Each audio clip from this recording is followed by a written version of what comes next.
বাংলাদেশ ফুটবলের সবচাইতে বড় কথা বর্তমানে বাংলাদেশের পরবর্তী হেড কোচ হচ্ছে কে? সো আপনাদেরকে যদি একটা পুরা নিউজ স্ক্রল করাই দেই, ইতিমধ্যেই বাংলাদেশের হেড কোচ হওয়ার জন্য ৩০০-র বেশি সিভি জমা পড়ছিল। সেই ৩০০ জন থেকে বাফুফে ২ বার শর্টলিস্ট করছে এন্ড দ্বিতীয়বারের শর্টলিস্ট থেকে এখন মোট ২২ জন শর্টলিস্টে রাখা হয়েছে। মানে এই ২২ জন থেকে জানা যাবে আমাদের পরবর্তী ফুটবলের হেড কোচ হচ্ছেন কে। এর মধ্যেও একটা কথা আছে ভাই, বাংলাদেশ ফুটবলে ভাই সিন্ডিকেট যাচ্ছে না। এই ২২ জন কোচের শর্টলিস্ট করছেন, এত টপ নস বিদেশিরা ভাই অ্যাপ্লাই করছে হেড কোচ হওয়ার জন্য। আপনি সেইখানে ভাই বাংলাদেশের মিন্টুরে কিসের জন্য নিছেন?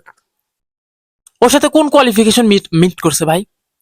ও কোন দেশে জাতীয় দলে ভাই কোচিং করাইছে ৫ বছর? কোন হাই প্রোফাইল ক্লাবের কোচিং করাইছে ৫ বছরের বেশি ভাই আপনাদের ক্রাইটেরিয়ার সাথে মিলে? তাহলে ২২ জনের শর্টলিস্টে ও কি করে? আমাকে কেউ এই অ্যান্সারটা দিবেন আমারে। এখন আমাদের কথা হইতেছে, আমাদের যে ২২ জনের শর্টলিস্ট করা হয়েছে তার থেকেও আরো একটা বড় চমক আমরা হাতে পাইছি। আমি যদি ভুল না হই, এই ২২ জনের শর্টলিস্ট করার পরে বাংলাদেশের হেড কোচ হওয়ার জন্য একটা হাই প্রোফাইল হেড কোচ আবেদন করছে। না ভাই, আপনি বুঝতেই পারেন না আমি কার কথা বলতেছি। আপনি ভাবছেন হয়তো বা নেইমার যে কোচকে রিকমেন্ড করছে, ব্রাজিলের হইয়া অলিম্পিক গোল্ড মেডেল জিতছে, সেই কোচের কথা।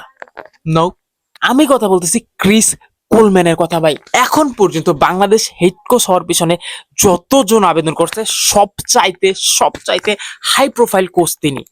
আমি এখন পর্যন্ত অফিসিয়াল কনফার্মেশন পাই নাই যে আসলে এই ঘটনাটা সত্য কিনা, বাট বাংলাদেশের সব জায়গায় এটা চলতেছে ক্রিস কোলম্যান নাকি আবেদন করছে এন্ড বাফুফে সেই আবেদন বুঝে পাইছে, বাট আসল সোর্সেস আমি পাই নাই। সো আমি শিওর বলতে পারতেছি না। তারপরেও যদি বলে দিই তিনি কেন এত হাই প্রোফাইল, সে কে ছিল ক্রিস কোলম্যান?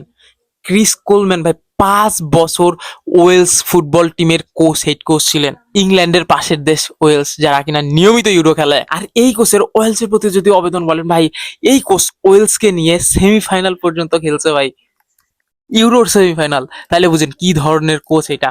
তারপরে যদি তার ক্যারিয়ারের কথা বলি আমরা, তার ক্যারিয়ারে সে কিন্তু একজন অভিজ্ঞ ইউরোপীয় কোচ ভাই। কোচিং ক্যারিয়ারে তিনি ইংল্যান্ডের ফুলহ্যাম, স্পেনের রিয়াল সোসিয়াদাদ, ইংল্যান্ডের কভেন্ট্রি সিটি এবং সান্ডারল্যান্ড ক্লাবের দায়িত্ব পালন করছেন। তারপরে যদি মনে করেন এর থেকে হাই প্রোফাইল কোন কোচ বাংলাদেশ ফুটবলে আসবে, এইটাই হাই প্রোফাইল কোচ। আমার কাছে যদি ভাই কোনো দায়িত্ব থাকতো, কিসের নেইমার কারে কি রিকমেন্ড করতেছে, কি মিন্টু কি দেশীয় কাকে নিবেন, আমি ডাইরেক্ট ক্রিস কোলসম্যানকে নিয়ে নিতাম ভাই। হ্যাঁ, ক্রিস কোলম্যানকে নিয়ে নিতাম, সরি কোলসম্যান না কোলম্যান। আমি ডাইরেক্ট ক্রিস কোলম্যানকে নিয়ে নিতাম। স্যার বাফুফে যেই পরিমাণ সিন্ডিকেট ভাই মিঠুকে না নিয়ে নেয়। তো চলেন এখন আমরা দেখি বাংলাদেশের হেড কোচ হইতে পারে এমন সম্ভাব্য ৩ হাই প্রোফাইল কোচ। আর এই ভিডিওটা মূলত ভাই আপনাদের ডিমান্ডে বানানো।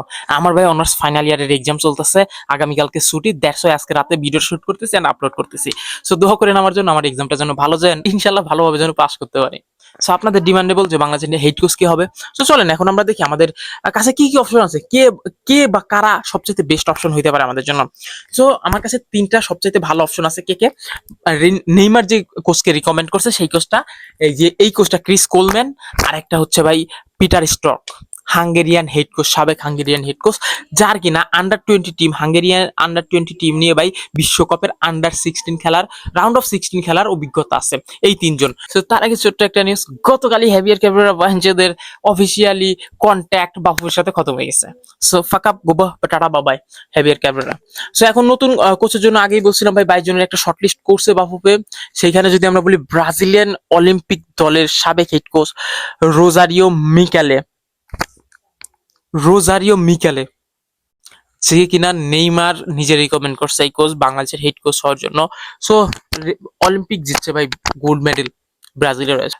সো তার কোয়ালিফিকেশন নিয়ে তো কোনো সন্দেহ নাই ভাই। সো আমরা চাই ভালো হেড কোচই হোক, সে ভালো একটা অপশন হইতে পারে। আমি তার ডিটেলে যাইতে চাইতেছি না, যেহেতু নেইমার নিজে রিকমেন্ড করছে। তার ডিটেলে যাওয়ার কোনো প্রয়োজন আছে? আমার মনে হয় না তার ডিটেলে যাওয়ার কোনো প্রয়োজন আছে। রোজারিও মিকেলে যদি বাংলাদেশের হেড কোচ হয়। আরো একটা কথা, বাফুফে কেন কাকে নিবে, কখন নিবে? সো বাফুফে হেড কোচ নিয়োগের জন্য যেই ক্রাইটেরিয়া রাখছে, বাফুফে বেতন দিবে কত? $25,000 থেকে $30,000 পার মান্থ। এই বেতনে যেই হেড কোচ আসবে তাদেরকেই মূলত দেখা হবে, একজনকে বাছাই করা হবে। এইখানে ভাই রোজারিও মিকেল আমার মনে হয় না টাকার সাথে তার কোনো ঝামেলা হবে। রোজারিও মিকেলে নেইমারের রিকমেন্ডেড আছে। আর এই বেতন নিয়ে ভাই সমস্যা হওয়ার কথা না ক্রিস কোলম্যানেরও, কেননা ক্রিস কোলম্যান এই বেতন নিয়োগ বিজ্ঞপ্তি দেখার পরে আবেদন করছে, আমি যদি ভুল না হই। সো ক্রিস কোলম্যানেরও বেতন নিয়ে সমস্যা না। সো বাফুফে এও জুতটা যদি দিয়ে যে বলে যে টাকার কারণে নিতে পারি নাই, ফাক আপ বাফুফে। সো তার পরবর্তীতে যদি আমরা দেখি আর একটা হেড কোচ কে, বার্নার্ড স্টক, সাবেক হাঙ্গেরিয়ান হেড কোচ। এই তিনজন টপ 3। টপ 1 রজারিও নিকালে, যে কিনা নেইমারের রিকমেন্ড করা হেড কোচ। রবিন মিয়াকে সে নিজে রিকমেন্ড করছে এই হেড কোচকে বাংলাদেশ হেড কোচ বানানোর জন্য। নাম্বার 2 ক্রিস কোলম্যান, আমি রিকমেন্ড করতেছি। আমি সব পুরো বাংলাদেশ ভাই, আমার সাথে ডিনাই করার কোনো ওয়েই নাই।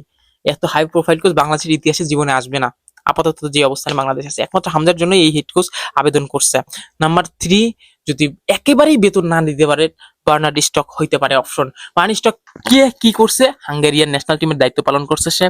দেন হাঙ্গেরিয়ার তো ভালো একটা পাস কাটছেই তার। তারপরে হাঙ্গেরিয়ান আন্ডার 20 নিয়ে ভাই ওয়ার্ল্ড কাপ খেলছে। সেই ওয়ার্ল্ড কাপে রাউন্ড অফ 16 কোয়ালিফাই করছিল, যেটা আমরা আগেও বলছি, যার কারণে one of the best choice হইতে পারে।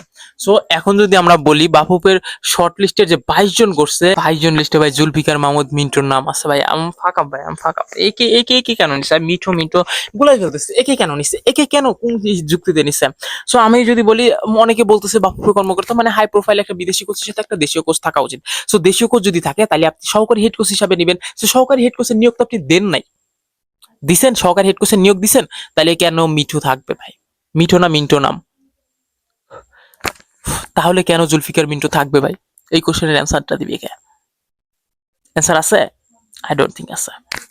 তো আমাকে যদি বলেন ভাই, এক কথায় বলেন, আমি এই টপ 22 কারা কারা আছে আমি এক্স্যাক্টলি জানি না, বাফুফে থেকে নাম ডিসক্লোজ করা হয় নাই, বাট আমি এই তিনজনকেই রাখতেছি। আমি আরো একবার বলতেছি, এই রোজারিও যে কিনা নেইমার রিকমেন্ড করছে, ক্রিস কোলম্যান, এন্ড হচ্ছে এই স্টক, ঠিক আছে? সো বাফুফে নাকি টপ 22 যাদেরকে বাছাই করছে তাদের সবাইকে মেইল করছে তাদের বেতন এবং তারা কখন ফ্রি হবে এই কারণে তাদের সবাইকে মেইল করছে। সো তারা এখন পর্যন্ত রিপ্লাই দেয় নাই, ধীরে ধীরে রিপ্লাই দিবে। সো কখন বাপু বাংলাদেশের হেড কোচ নিয়োগ প্রদান করা হবে? মে মাসের মাঝামাঝি সময় থেকে মে মাসের শেষ পর্যন্ত ভাই নিয়োগ দিয়ে দেওয়া হবে, নিয়োগ প্রদান করে দেওয়া হবে। বাফুফে এখন কথা বলতেছে, মানে তাদের সাথে কথাবার্তা বলতেছে এই টপ 22। আমার মতে ভাই যদি টাকা নিয়ে কোনো সমস্যা না হয়, এই কোলম্যানকে নিয়ে নেওয়া উচিত, কোলম্যানকে নিয়ে নেওয়া উচিত। এন্ড কোলম্যানকেও যদি আপনারা না নেন, তারপরে ভাই ওই যে ব্রাজিলিয়ান গোল্ড মেডেল, ওকে নিয়ে নেওয়া উচিত। গোল্ড মেডেল পদকজয়ী যে রোজারিও, নেইমার হিমসেলফ রিকমেন্ড করছে। আর একেবারে যদি আপনার টাকায় সমস্যা হয় তাহলে স্টককে নিতে পারেন। That's for my perspective. And আমি একজন বাংলাদেশি ফুটবল ফ্যান হিসাবে অবশ্যই চাইবো বাংলাদেশ ফুটবল আগায় যাক, ভালো একটা ফুটবল কোচ আপনি নিয়োগ দেন। এই সিন্ডিকেট খেলা বন্ধ করেন, বুকাচোদা মার্কা খেলা বন্ধ করেন। So that's it for today. আর হ্যাঁ, আমার জন্য দোয়া করেন, আমার কিন্তু অনার্স এক্সাম চলতেছে, ফাইনাল এক্সাম, এটা 4th ইয়ারের ফাইনাল এক্সাম চলতেছে। সো দোয়া রাখেন। আর আমার সাথে আপনারা একমত কিনা সেটাও আপনারা জানাইতে পারেন। আপনাদের যদি কোনো পার্সোনাল চয়েস থাকে সেটাও জানাইতে পারেন। আমার ভাই ফেসবুকে ভাই মেসেজ দিয়ে দেব পাগল বানায় ফেলছে অলরেডি, আজকেও 5 থেকে 6 জন মেসেজ দিছে। দ্যাটস আমি ভিডিওটা এই ব্যস্ততম সময়ের মধ্যে বানালাম। সো ভিডিও ভালো লাগলেও ভাই সাবস্ক্রাইব করেন, না ভালো লাগলেও সাবস্ক্রাইব করেন। অনেক প্যারার মধ্যে থেকে ভিডিওটা বানাইছি। তো থ্যাংক ইউ ফর ওয়াচিং। আর যারা যারা ভাই মেসেজ করছিলেন তা আপনাদের জন্য এই ভিডিওটা বানানো। সো যারা এই পর্যন্ত দেখতেছেন হ্যাশট্যাগ আপনারা মানে আমি, সো আপনাদের জন্য ভিডিওটা বানাইলাম। So thank you for again watching. And top 22 shortlist করা হয়েছে। আমরা মোটামুটি মে মাসের মাঝারি সময় থেকে মে মাসের শেষ পর্যন্ত বাংলাদেশের হেড কোচ কে হচ্ছেন সেটা জানিয়ে দেবো, জানতে পারবো সরাসরি।